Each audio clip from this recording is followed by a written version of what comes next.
Hello, and welcome to the Focused on Infinity Hour, more or less. Tonight, we're going to be jumping right into something important, rather than just the news of the day or one of the many things we could be talking about, because that is a target-rich environment. We're going to be talking about the 12 values that I believe are the way we need to move forward in the world. Whatever your main focus is, whatever your main identity is, I think these 12 values are the ones that can help us to actually unwrite the harms of the overculture. And these, whatever it is, whatever the way that you organize, whatever you're talking about, whatever you're doing, keeping these in mind is really important. In the House of Infinity, it's kind of like not the rules, right, but the values that we share. And it's understood that in this world, all values are aspirational, because there's ways that you have to basically go against your values in order to just move through the day in a world that is this thoroughly controlled by all of these fucked up systems, right? So, one of the things that I like to say to myself is, I am, for the survival of the planet. I am against extraction and extractivism, whether it is, capitalist extractivism or just like turning over the factories to the people and continuing to extract. Like, I am for all of that sort of thing. However, I have to live in the modern time. I have to live under this empire. And that means that I have to turn on light switches. And every time I do, I'm feeding fossil fuel companies. And there's nothing that I can do about it at this current time, right? But remembering that I have that as a value helps me to move through the world, right? Every time I use a single-use plastic thing, I think about it. Do I actually need this? I don't ever take a plastic fork or whatever, a plastic straw. Absolutely not, right? Because the idea is that, not letting the perfect be the enemy of the good or whatever, but like understanding that even though the problem is systems, guess what's a part of the system? You are. I am. The ways that we interact or don't with the system every single day in every single way either helps or hurts. And that is true at every level. And we're going to get into discussion on voting at some point. That will not be today. So what I'm going to do is, right now, I'm going to run through the first 6 of the values. And then later on in the show, after we get to some other joys and things to share with you, I'll get to the other 6. And what I hope is that, I just hope that you will continue to think about these things and try to live your life in a way that works towards building these values as the way that the world is ordered. Understanding that, we're not trying to be perfect here, because that's not possible. It's never possible, right? And I also like to remind people that it helps me not to be too precious about any of my values, including, say, I am a COVID conscious person to this day, right? But I understand that most people aren't. And I understand that a lot of people that I interact with are not going to hold that value. So that just shows me how much I can interact with them and how. But it also means that I'm keeping in mind the system, and the fact that the system is what has made that less tenable, right? And also the lies that we were told in order to get us to just keep going back to producing for the system. It's important to remember that whatever our values, people don't have to be bad people to not feel as strongly about them as we do, so long as they actually agree on them. And that's where it's really important to put a fine point on, right? It's not whether or not a person lives perfectly according to the values, it's whether they disagree with them. And that's how I govern any of the spaces that I lead. It's not that, if somebody is in one of my spaces that, for example, do you have racist relatives that you talk to? Because if you do, that goes against our values. And I know a lot of y'all do, especially those of y'all with the complexion for the protection for whatever reason, right? Sometimes because you have to, sometimes it's just because, whatever. So, just keep in mind, don't be too precious about any of your values, but understand that we're actually trying to move the needle forward. And it starts with us, right? In every single way. So the first of the 12 values is anti-capitalism. Because guess what? That's the one that's really messing stuff up for us. And it's connected to all the other ones, honestly. But I am not a class reductionist, nor do I think that you should be, right? Because it's not just about capitalism, because other things, misogyny predates anti-blackness even, right? So all of the values that we're going to talk about here are important, and they must be looked at, even if they are interconnected, individually. But anti-capitalism is far too important not to have it be number one, because the left starts at anti-capitalism. You have to understand that on a finite planet, you cannot be thinking of things in terms of how do I make the line go up. If you're thinking about that, you're automatically going to start treating the planet itself, the people in it, as pieces, as cogs, as ways to make your number go up. And that is untenable. I don't have to really delineate to you guys the other reasons that capitalism is not what we're for here. The second of the values is anti-racism. Now, there are class reductionists again who believe that, we just don't need to worry about race because we can just unite on class values and then everything will fix itself. Absolutely not. Okay, because in this country, class is racialized inherently by the very definition of it. And guess what? However it was before, anti-blackness is now a global phenomenon, and it is woven into the fabric of the world, and it has to be eradicated in order for anything else to stick. Because if you leave that one alone and then you attack class, then what do you get? What do you get when you have a bunch of people who have, say, socialist values economically, but nationalist values otherwise? Think about that. Put socialism and nationalism together. You'll get it. The third of the values is decolonialism. As I alluded to earlier, right? A lot of leftists, even our beloved tankies, they will often talk about appropriating the factories and seizing the means of production, right? And that is all stuff we absolutely need to do 1,000%, right? Tankies are right 99% of the time, and don't at me. But where they often get it wrong is that they can be class reductionists, right?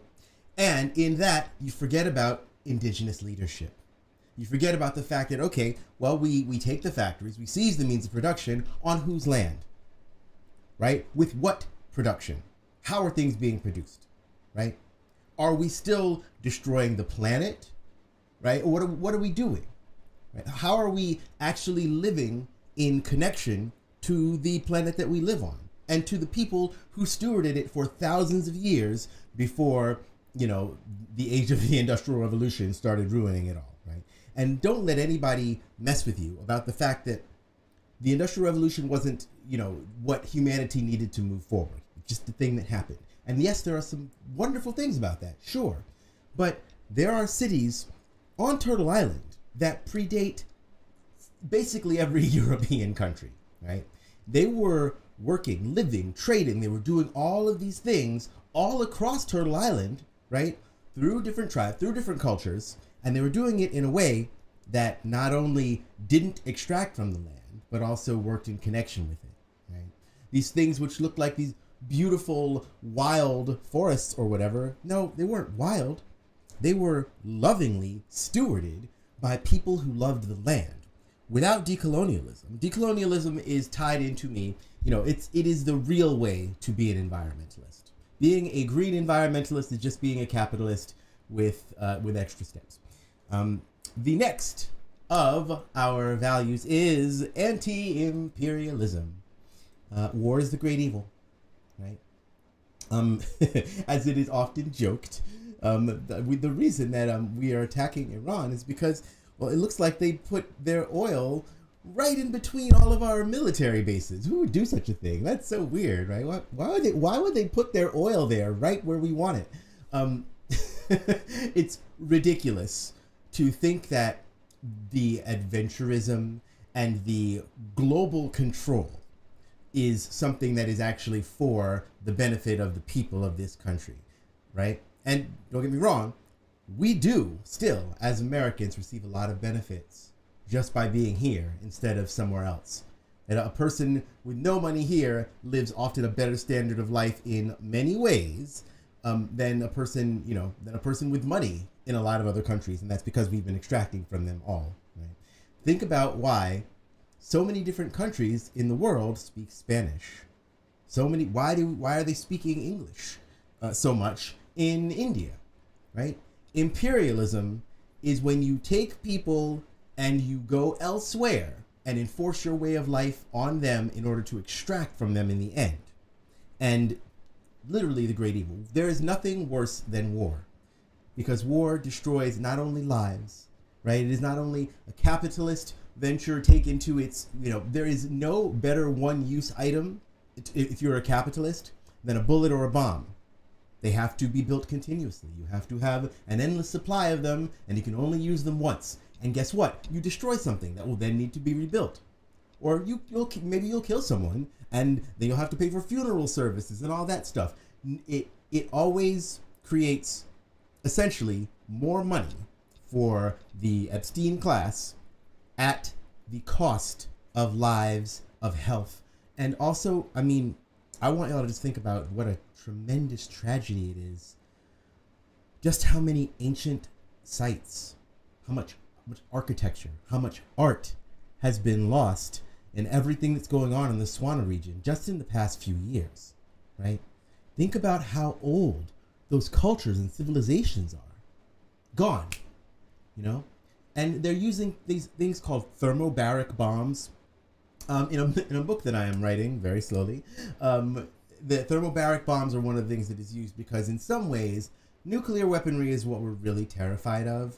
But thermobaric bombs they horrify me because they essentially ignite the air itself.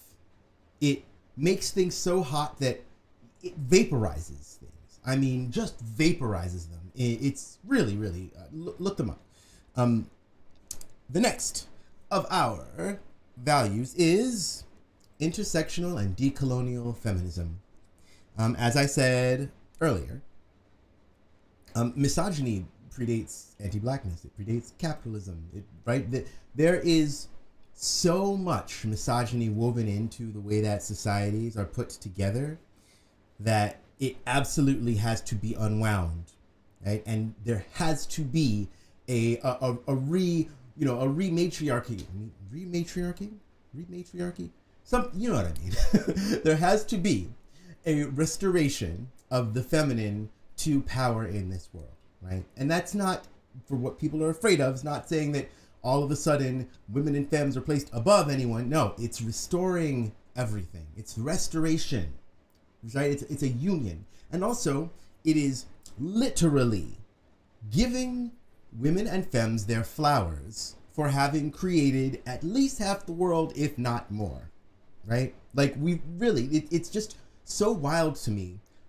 This is a little bit of a tangent, but not too much of one. I think that it's wild how often people use the word bitch. You want to talk about a word that has so much violence attached to it? Like, this is the way that I think about using any word. If you're not afraid in the wrong circumstance that a word said by the wrong person will be the last word you ever hear, that word should never come out of your mouth, right? I think the word bitch should be used inversely proportionally to how much of a cishet man you are, right? Just think about it. Think about how ubiquitous it is as an insult, as a, right? I mean, and of course we know there's a difference between bitch and bitch, like, right? The second one, if you can say the second one, then go ahead. The first one, I don't know, rethink it. But of course, when we're talking about feminism, we're not talking about imperial feminism. That's a big thing. We're not talking about just letting women get in control of the bombs, right? Or the same factories that are belching out smoke and dumping into the lakes, rivers, and oceans, right? It is not about the glass ceiling. It is about actually restoring the feminine balance to the world and actually ending, the oppression. It's literal oppression, right? Marriage, as it is currently constituted, is, I mean, you could call it a form of indentured servitude or slavery or something like that, because really it's like literally the woman is supposed to take the man's last name, thus entering into a different, usually white man's lineage and erasing their own, right? There is so much in it that is, I mean, I understand why people wouldn't, I mean, I don't want to get married under anything like these terms, right? I mean, I do believe, of course, in, commitment ceremonies and magical acts and celebrations of union, of course, and we should do that, but we should do it in a way that's not like, do you take this woman? No, come on, really. There's so much to unpack when it comes to misogyny and different ways that it plays out, and it's not just men, but also women that can uphold these things through different means. Because guess what? We're all steeped in this culture, in this world. So fighting that is extremely, extremely important. And for now, the last of them is disability justice. Everyone, eventually, will experience some form of disability, right? Being able-bodied is, by definition, a temporary condition. Looking towards disability justice makes the world better for everyone. Think about things like curb cuts, if you're a city dweller, wherever you live, right? The little ramps at the end of at the end of a sidewalk. Well, those were made ostensibly for people in like wheelchairs or with mobility aids, but what if you just happen to be carrying something heavy, or you're rolling a cart, or you're moving, right? It makes life easier for everyone that those are there. There is, for basically every, and it's not even just about utility. It's about understanding the fact that everyone is inherently valuable, right? It's not just mobility. It's also, we also have to talk about, mental and physical and all of the different ways that disability can intersect with our world. We should be considering. And we also should make sure that everyone's value is seen. Because, I mean, let's not even think about things like the ugly laws where disabled people were literally not allowed to be on the street, or they could be arrested and then put somewhere even worse than wherever they were being hidden, right? And these were things that were accepted as commonplace. And these were people. These are people. Whatever metric you want to use to determine, whether a person deserves life or whatever, disabled people have often been the spear point. And guess what? Whatever happens to disabled people, well, you're going to get a taste eventually, right? Because eventually you will also be disabled. But besides that, disabled people like black people, like women, like all marginalized groups, are usually the testing grounds for whatever the rulership, the Epstein class, the vulture class is going to roll out for further control, right? There are people they test it on, but you're always going to get a taste, right? For now, we're going to wrap up the first of the 12 values and then go straight into our look into what's happening astrologically this week. And that will be with our very own Alice Pope of Alice Pope Astrology.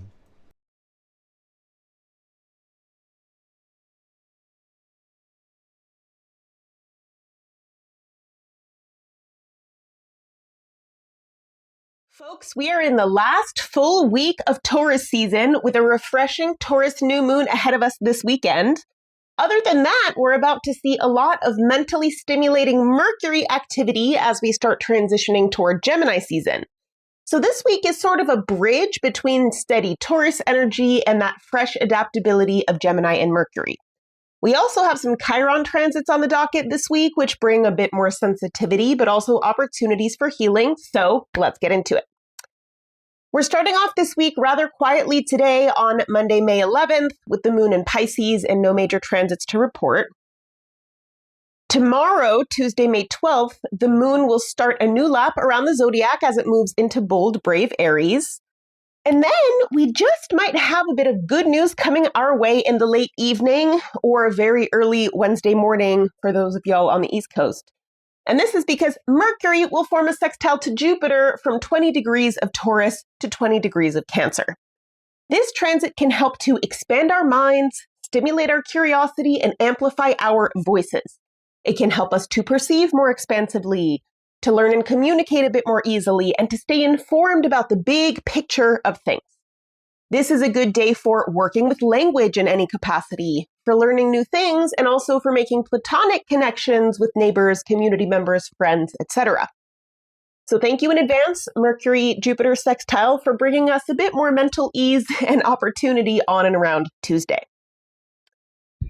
There's nothing much of note on Wednesday the 13th, and then on Thursday, May 14th, the Sun will be conjunct Mercury at 23 degrees of Taurus. And when a planet is conjunct to the Sun, it's known as a cazimi, in case you've heard that term before. So now that big solar spotlight is on the cosmic microphone of Mercury, which continues this theme of empowering our minds and our voices, as well as maybe receiving some omens or messages from the universe if we're open to them. This transit might simply have us thinking about ourselves, our identities, our lives, being more self-aware, expressing ourselves more effectively. But with this transit, we do want to be careful about potential blind spots in our subjective opinions and perceptions of the world, not getting too identified with our thoughts with that so-called monkey mind, right? During this rather mercurial week, I want to remind you all of that saying, don't believe in everything you think. We have so many thoughts rattling around in our heads that come from all sorts of different places that might not be aligned or authentic to us or even true at all. So this is a good time to practice a little bit of distance between the thoughts that pop into your head and actually taking them at face value, right? And let's remember to ground into that Taurus wisdom, that gut instinct and embodied intuition when things start getting a little overactive and overcomplicated in your noodle. Speaking of which, on Thursday evening, the moon will move into steady sensual Taurus.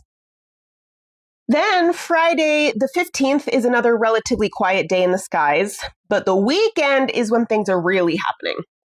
Saturday, May 16th features two very different transits, the new moon in Taurus, as well as Mars crossing paths with Chiron in Aries. Now, the Mars-Chiron conjunction will happen first, and this is probably the most challenging transit of the week, FYI. The god of war and the wounded healer are meeting up in Mars's home sign of Aries, where Chiron has been for like over 8 years now. And I really think this is about the existential threats we're facing at this point in history. The wars and conflicts and genocides, the looming threats of climate change, environmental destruction, the impending collapse of economic and political systems, etc. To be frank with y'all, the twisted society we live in is eroding a lot of people's will to live. We're so exhausted. We're feeling a certain amount of hopelessness and despair. We're having trouble connecting with that spark of life and joy. The overculture is wringing every drop out of us that it can, trying to convince us that we barely deserve to survive in this world, let alone thrive in it. And it's possible that Mars will bring even more frustration, stress, and anger into this equation. But Mars is also the planet of will, drive, motivation, desire, going after what we want. This is exactly the part of ourselves we need to connect to in order to fight back, especially in the sign of Aries, the warrior. To embody that warrior that can defend these wounded parts of ourselves individually and collectively. So we might just be able to use this energy to dig deep, to uncover another layer of energy and sacred rage, to remember what and who we're fighting for. There is a certain sense of cauterizing the wound here with Mars and Chiron. It's definitely not pleasant or comfortable, but it could be a bit helpful. Now, less than half an hour later on Saturday, the moon and sun will meet up at just shy of 26 degrees of Taurus, bringing us a new moon. So as always, this is the end of a lunar cycle and the beginning of another one. It's a fresh start, a time of renewal. It's a chance to reflect back on the last month, plan ahead for the coming one, to set intentions and plant seeds. And in the earthy sign of Taurus, this could very well be about planting literal seeds, tending your garden, growing your own food like Logan talks to us about, or in some other way shoring up your material resources and foundation for survival, which is very much what Taurus is all about. This could be a great time to craft, to build something new, to make art, to create something with your hands, ideally using natural materials. Or maybe you're establishing relationships with the plants and animals and nature around you. Especially on the heels of this challenging Mars-Chiron conjunction, this is also a bit of an emotional reset, a chance to regulate and balance ourselves internally, to quiet our minds for a moment, to ground into our bodies, to strip back to the simplest, most basic essentials and fundamentals. What do you really need in order to survive and be happy? And how can we embody Taurus the bull by practically, patiently, and persistently working towards exactly those things? I just think it's so important to take this opportunity to stabilize ourselves however we can because of the obviously chaotic state of the world, and because we're heading toward a more mercurial, Uranian, unstable, unpredictable astrological time. And this new moon will be conjunct both to Mercury and to Uranus in Gemini, again, bridging us towards that time. Speaking of which, on Saturday evening, the moon will already move along into quick, curious Gemini. Then, wrapping up the week, there's some more news to consider here on Sunday, May 17th. In the early morning, Mercury will leave Taurus and enter its home sign of Gemini. Get ready for our mouths and our minds to be moving a lot more quickly, folks. This is a very mentally stimulating time where we can perceive a lot and think a lot, communicate, learn new things, and shift old stubborn thought patterns more easily, so that's good. But we can also feel scattered, overwhelmed, chaotic, unfocused, even more than we already do in these overstimulating times. This is a moment to really think about how we consume information and the rapidly changing landscape of education, media, the internet, etc. It's a time to consider the stories we tell ourselves and others, how we use the tool of language, and to more easily update and change it to reflect the values we hold and the truths we're continuing to learn. Maybe you're someone who could express yourself a lot more, or maybe you're someone who needs to work more on the listening part. Either way, you can lean into Mercury and Gemini for some help. Next up here on Sunday, Venus will form a sextile to Chiron from 28 degrees of Gemini to 28 degrees of Aries. And this is definitely the more pleasant of the two Chiron transits this week. Venus can apply a bit of balm to our sore, sensitive Chiron spots, especially after Mars ripped through them just a few days before. Venus sextiling Chiron can really stimulate healing for us around our values, our emotional regulation, our resources, our creativity, and of course, our relationships. This is such a good day for a deep healing conversation with a loved one. And we might even get a bit of good news about a development toward equality and justice that soothes some of our existential Chiron fears, but we'll have to wait and see. The last transit of this week will be Mercury meeting up with Uranus at 1 degree of Gemini on Sunday evening. And this transit will stimulate and electrify our minds even further. Uranus's job is to shake things up, right? So as it crosses paths with Mercury, get ready for a little shock, some sudden news, an unforeseen insight or perspective shift. You might just notice more weird and unusual happenings in your everyday environment. But let's remember that Uranus's goal is always to jolt us into alignment. The hope here is to become more mentally liberated, to perceive and think more freely, to communicate more authentically. So Sunday could be a good day for some revolutionary community building, reading, learning, speaking, writing, zine making, something along those lines. Of course, we want to keep an eye out for those Uranus and Gemini trickster figures, for the misinformation and disinformation, as well as those unexpected hard-hitting truths. All right, that's it for this week's astrological weather report. I'm Alice Pope, sending you all new moon blessings. Logan, back to you.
Well, hello, and I hope you enjoyed our performance by Echo Thorn there.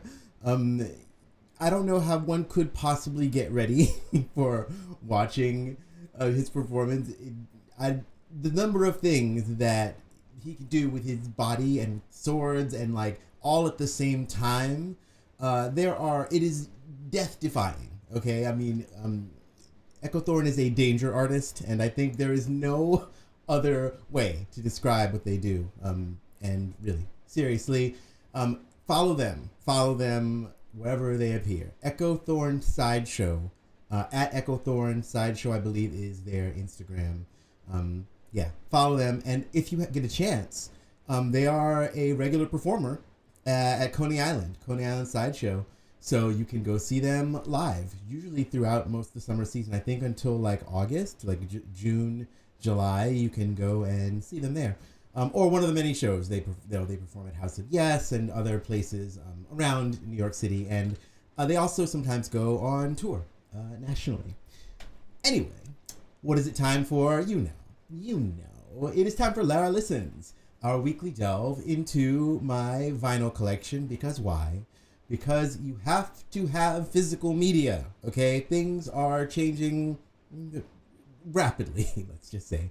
And we can't trust these companies to let us have access to the music that was created by people for us to enjoy, that is part of our culture, that is part of the world that we love, that we need, that has kept us going, right? Music and art are too important to leave into the hands of the vulture class goons. So this is just one way that I think we can push back and fight back against that control, is by having our very own physical media. We're going to have two excellent artists, as we do, starting with, guess who? Could you possibly guess? I don't know if you could. Sly and the Family Stone, greatest hits. Now, do you know Sly and the Family Stone? I think you do, even if you don't. Because we're talking about songs like Everyday People, Dance to the Music, You Can Make It If You Try, Sing a Simple Song, Thank You for Let Me Be Myself Again, which they spell like thank you for let me as one word, be mice, like squeak squeak mice, elf again. I Want to Take You Higher, Hot Fun in the Summertime, Stand, and Everybody Is a Star. Every song on this album is a banger. And also just, it funks, it grooves, it's uplifting, it's fun. It's just great music. Whatever genre you like, you can enjoy some Sly and the Family Stone. And it's also seminal. You want it like an influential, extremely influential people, of course, like Prince. Sly and the Family Stone, big inspiration. Big inspiration to a lot of the artists you know and love, and helped to essentially, define a lot of the music that we know and love today. Here's the back of it, and that is Sly himself. And let's open it up and show you the middle here. Let's see, I'll just put it right here in the front. Look at that. Just a little OG blackness. You love to see it. Really, y'all, you'll love it. Put it on. It's gonna make you feel good. It's good feeling music, but not in like a spiritually bypassy kind of way. Just like real good stuff. Yeah, Sly and Family Stone, greatest hits. Get into it. And next, now for something completely different. We've had them before, we're having them again. It is System of a Down. System of a Down, steal this album. Anyone who knows me knows that System of a Down is one of my top 5 favorite bands, at least top 5. They're so good, and they are so politically uncompromising. And also, they wove their cultural understandings into their music in a way that was it's not like it's, they use a lot of Armenian, they're Armenian, all of them are Armenian, and they wove a lot of like the musical tonalities of Armenian folk music into they're like, metal or hard rock or whatever it is you want to call it. And of course, the cover of this is like, burnable CDs. If you haven't ever made someone a mix CD, you just haven't lived. I honestly feel bad for, Gen Z, Gen Alpha kids who haven't had this as, I mean, I guess you can do it with like streaming services. You can make a mix for someone, but it's not the same thing. It's not the same thing as physically making like a mixtape or a mix CD for someone. In fact, I recommend that you do it. You can, first of all, on the topic of just like having physical media and using physical media, you can get a plug-in CD burner, CD DVD player burner for like $20. And, I mean, not everybody's got it, and like totally, but you can maybe find a used one or a refurbished one for even less. Get one and start burning your own stuff. You know what I mean? Just do, maybe don't do it if it's not legal, but you know. At least you can play DVDs on it. That's what you're getting it for, right? Yeah, that's it. Anyway, songs on this album include, now, we did Toxicity before. Toxicity is the one that is of theirs that is most well known. But in terms of how, like, the number of different bangers, this one, this album has, I mean, it's got Inner Vision, Boom, New Guns, Mr. Jack, IEAIAIO, Fuck the System, Ego Brain, get into it. Theta Waves, Roulette, and Streamline, all the songs in this album are great, but the ones that I mentioned, each of those is, I feel like, a really canonical System of a Down. It's like, if you want to get to know the band, those songs are a great way to do it. And it's got like the whole spectrum of their, the way that they rock. Like, they have some songs that are like slow, and like a little gentler. And then they have the ones that are like, they're wild. They're wild, where it's like a little bit jarring and you're not even sure where they're going with it, but then they tie it together somehow. And then they have the brutal, hard driving, often extremely in your face political ones, like, Mr. Jack, where the end is just like "fuck you, pig" over and over again, with like and it's like a thrash part where, like, if you were in the pit would go bananas at that point. Just a great album. In the vinyl, it's a 2-album set, but really get into it, y'all. Anyway, that's going to do it for today's installment of Lara Listens, and now for our next feature.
Every day is not an opportunity to improve yourself.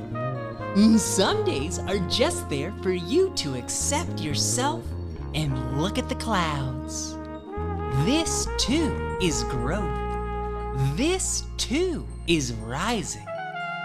Just existing is enough on some days.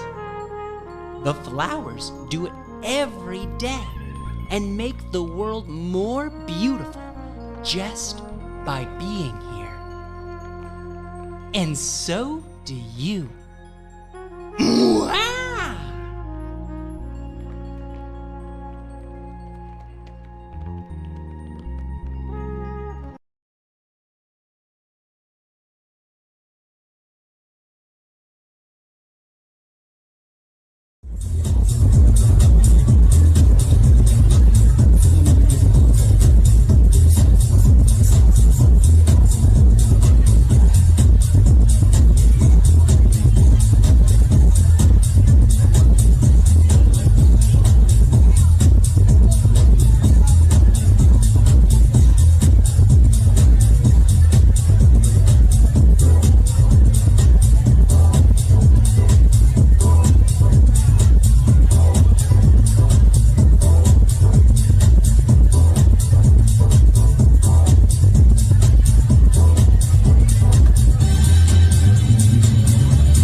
Okay, well, I hope you enjoyed our show so far, and the many different things that we've shared with you. Shared a couple of different things and people I have been, even though it's all the same person. I happen to be a lot of different people, and we all are, honestly. We all contain multitudes. I have just been fortunate enough to get to live out a lot of those different possibilities, and you know what? That's I put out a video recently. There was actually a replay of one from last year or something like that. But anyway, in this time, one of the things we really need to do is not to become less of ourselves, but more of ourselves, right? As the contradictions heighten, we need to release all of the parts of ourselves, because that's actually how we become our revolutionary selves. How we become the heroes that we are intended to be in this time is not by thinking small. Not by thinking like of ourselves as only our job or the thing that we are known for or the thing that we do that makes us money or whatever. We are all of the things that we can be, and we would have time to to explore all of those if it weren't for this fucked up system, right? I mean, that's really the biggest tragedy of the way that we live, is that play is relegated to just children, when play is actually where the most things get done. There's a saying that children are actually the most productive people in the world, because they'd be doing stuff all the time just for the sheer love of it, right? And that spirit of play and the spirit of creation is one of the things which leads us to better things, even as adults. But anyway, let's get back into the 12 values. We're going to run through them quickly because the show is already running long. So here we go. The next is, listen, pro-alphabet mafia. That is the LGBTQIA. That is it. And I want to give a shout out to my trans siblings, because they just released a new thing. Look for a video about it. If you're in the House Infinity, you'll see it there, or if you're in the my personal FYP on Signal or whatever. But they just released a new memo that includes trans people, where it basically says that they're gonna start probably killing trans people. And that sounds like hyperbole, but it's not. And remember, history isn't the same, right? It doesn't repeat, but it echoes, it rhymes. And they did the same thing in the rise of the Third Reich. I say this all the time. Trans, non-binary, gay, queer people did not make the poem, but that's who they went after first. Because a lot of people who don't agree with the worst of it will say like, oh, well, I'm not down with all that gay stuff, so like it's fine, and they look away. While, again, the levers are practiced. The practices are sharpened and honed that they're going to eventually use in other sectors, on other people, and eventually to clamp down on the whole society. Winnowing society down 1% of humans at a time, right? What you allow to happen to your neighbor will happen to you. But that's not the only reason, right? The reason that we should respect, gayness is because everybody's gay. Right? I truly do not believe when people say like, oh, you're pretending to be non-binary or whatever. I'm like, no, you're pretending to be cis, babe. Okay? I'm doing what comes naturally to me at all times. Right? You are trying to adhere to standards and strictures that define what your gender identity is supposed to be. Okay? There are so few humans that actually match every single marker of what cis is, right? So let's be real about this, right? And also to say, fellas, is it, let me not go too far down this path. Let's go to the next of our 12 values, and that is, listen, sex positivity. And this one gets a lot of you, okay? Because in our society, because of capitalism, because of misogyny, because of Christian hegemony and Abrahamic hegemony writ large, sex is so fraught, and it's so personal, and it's so deep that a lot of us have wounding around it, right? And unfortunately, it makes a lot of people sound like fucking Jerry Falwell when they talk about sex and about desire and about whether or not it's okay to be attracted to or to have it. And people will use sex to attack people on when there are better merits on which to attack them. People wanting to be desired and be desirable is not the problem. Them doing it with the wrong people or in the wrong circumstances or not taking no for an answer, that's the problem. The problem is not the sex. The problem is generally something tangential to the sex. But sex is part of play. Sex is part of life affirmation. There are 3 things that nature gives us essentially to keep us alive, keep us going, right? We have food, we have sleep, and we have sex. And not just sex as in like, something that's going to get someone off, but just touching and physical connection, all of that stuff. Like that is so important to the experience of being alive, right? So remember that and this also, when we talk about sex positivity, we're also talking about, being sex worker positive, because the problem with exploitation is not inherently the sex. It's with living in an exploitative society, right? And of course, there are lots of intersections and people have lots of things to say about it. But remember that when you get down to the base of something, you will probably find a problem other than just pure sexuality. And if what stops you up with someone or their actions is just, oh, this person is horny, you're the one that's wrong. Okay? ACAB, which we're getting to next, includes the horny police. And that brings us to our next value. ACAB. Okay? There is no function that police serve. And unfortunately, ACAB includes knights and samurai, okay? Because those were just essentially the tanks of their time. Like, imagine, in a time where there's just some on a giant horse, armed to the teeth, right, in the best armor that the empire has to offer, comes rolling through your village and is like, make with the money, give up them taxes, right?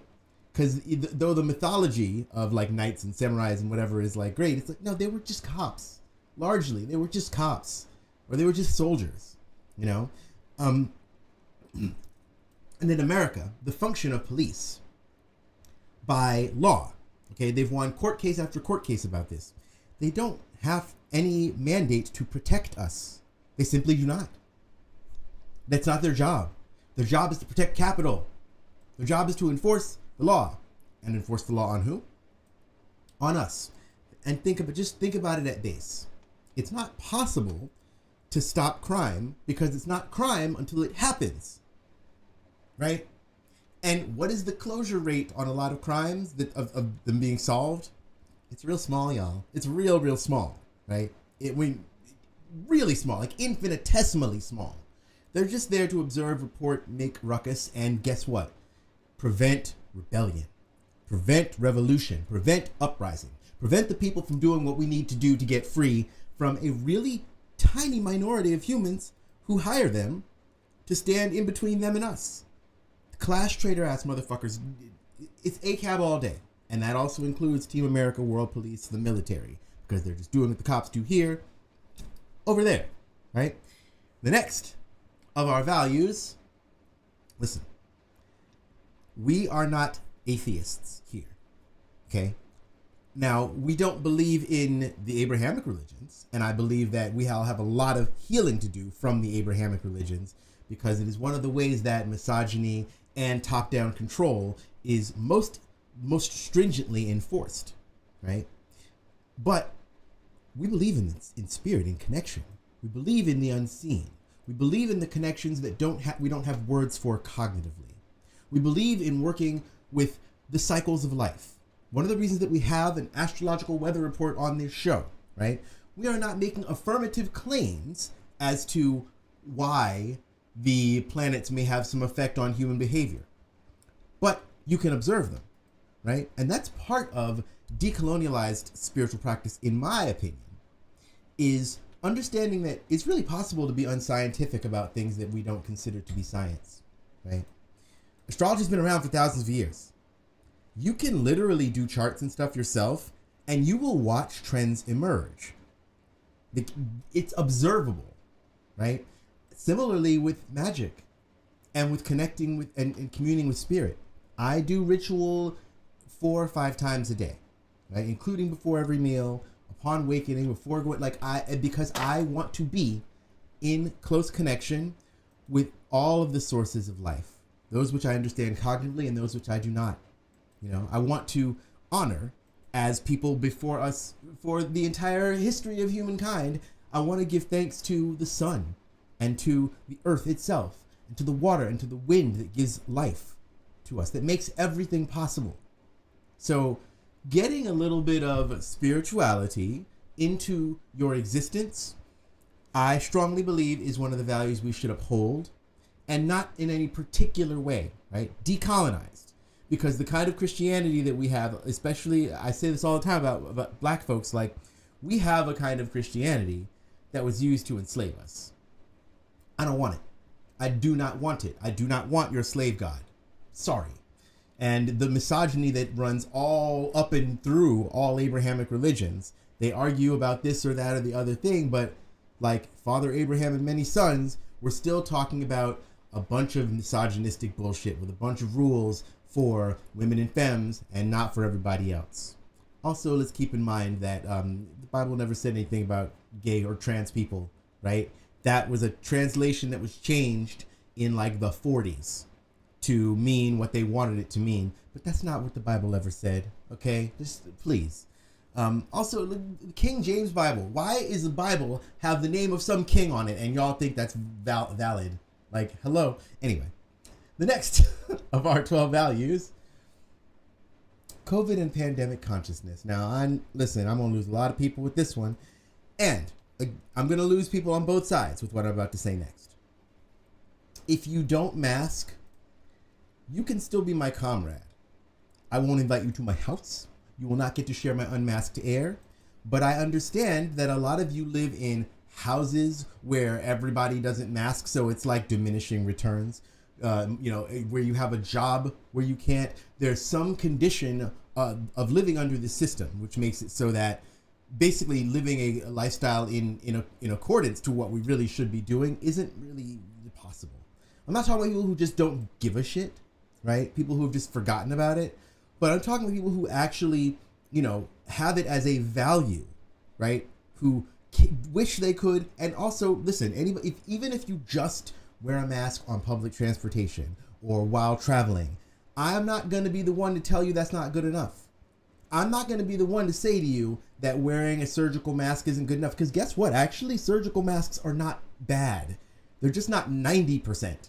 Okay? Look up the science on them. Surgical masks we're talking about, I think it's like 50 to 70% effective, which is not that effective if you're talking about being in a room full of hundreds of people, right? But it's better than nothing. And also it's a visual symbol that you are at least trying, and we need more of that. We need more of that.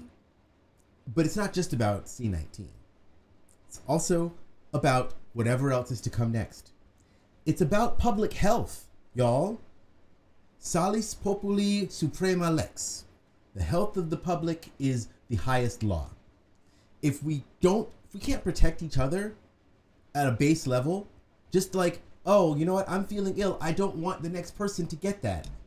When did that become, controversial? Why is caring about people at the most base level of health and well-being somehow controversial, right? So that has got to be one of the values that we follow, right? One of the values that we believe in. And again, as I said at the beginning, it's not that we can all live according to the values in every way or as well as we should, but we still should be fighting for the values and definitely not pushing back on them. There's a difference between somebody who's like, yeah, I don't mask for X, Y, and Z reason, but like, you're absolutely right. This is a thing that we should be doing. This is the thing that I aspire to do more, etc., etc. And yes, that seems contradictory, but we live in a world of contradictions, babes. Again, the example that I give most often is people get real precious. A lot of COVID conscious people get real precious about it, but also then will go and shop at X, Y, and Z place. Will go buy from Amazon, right? Go have lunch, dinner with their racist ass family or their super homophobic family that would see me frog marched off into a camp, right? So like, not to quote the Bible, actually literally to quote the Bible. Before removing the mote in your neighbor's eye, remove the beam in thine own. Okay? Like, we're all in this together, and we're all supposed to be fighting for the same things, upholding these values without enforcing them. Because again, ACAB, we are not cops. We are not cops, right? We are trying to encourage and help each other get to better places, to the better world that we need, want, and deserve. And that is because of the final of the 12 values, which is love. What is any of this about? If it's not about revolutionary love, if it's not about looking at yourself, looking at the world, looking at the people around you and being like, we deserve better. You deserve better. I feel such affection for all of the music, the art, the architecture, the science, the baking, the toilet cleaning, everything that goes into making this world what it is, that goes unheralded, that goes unappreciated, right? All those are acts of love. And let me remind y'all of this. there are more acts of love done every single day by you, by strangers, by everyone than acts of hatred. That is, just think about driving on a highway, right? At any point while driving on a highway, you could just decide, fuck this person. I'm gonna cut them off. I'm gonna literally ram their car because they pissed me off. There's so many things that we could do at any moment to be hateful, dangerous, angry, not loving. But most of the time, we do the thing that is pro-social. We do the thing that is best for the most people. Because why? Because that's our nature. Because our nature is loving, right? And not loving in the sense of that we have to be besties with everyone, but that we really do deeply want things to go well for as many people as possible. Basically, most organisms do, until you put them in a situation where their lizard brain is reacting because they're always in danger, like we kind of always are, right? That's how you get people to act up. That's why people are so messed up and weird, selfish, because we're not allowed to be loving. Being loving is weird, right?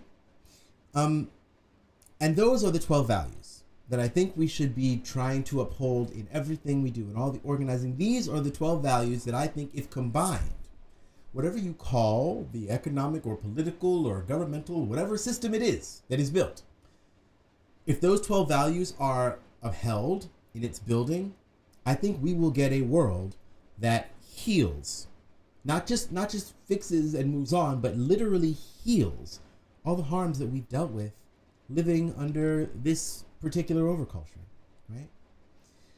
Before we go, I want to share with you where you can find me, where you can reach me. Please do find me on any and all of these places. Link up with your girl, support my work, and because this is what I am doing, and I as garden season is here, I'm going to be helping more people learn to grow gardens, grow food, do all of that, and make sure that, also I'm going to keep spreading the House of Infinity and make it a bigger and more active politically, because this is what the times call for. This is a full-time thing for me. I simply don't understand what else I could do, right? I don't see, there is no loving way for me to move through the world, knowing what I know and being who I am, than to devote literally all of my work, my life itself, to the future that we all want, need, and deserve. And this show is just one of the ways that I like to bring that to you. I want to thank everyone who is involved in making this show happen. That is the amazing and wise Worm, the equally wise Alice Pope Astrology, Square Symbols for their drumming excellence, Echo Thorn for their dangerous and death-defying antics, and of course, my number 2, my co-conspirator, the inimitable Mistrix, and of course, our audience. There are so many of you that have been with us basically every single episode since the very beginning of this and have watched as we've tried to make it better and bigger, and we're going to keep doing that. I'm going to keep bringing you new surprises, and just make it shinier and bigger, and also, well, you know what? I'm going to keep a couple things close to the hat. But over the next 12 weeks, each show is going to be designed around one of the 12 values. So now you know what's coming your way for the next 3 months, though you don't know how we're going to do it, do you? So you'll have to tune in and find out. Much love. Thank you so much again, and we'll see you next week.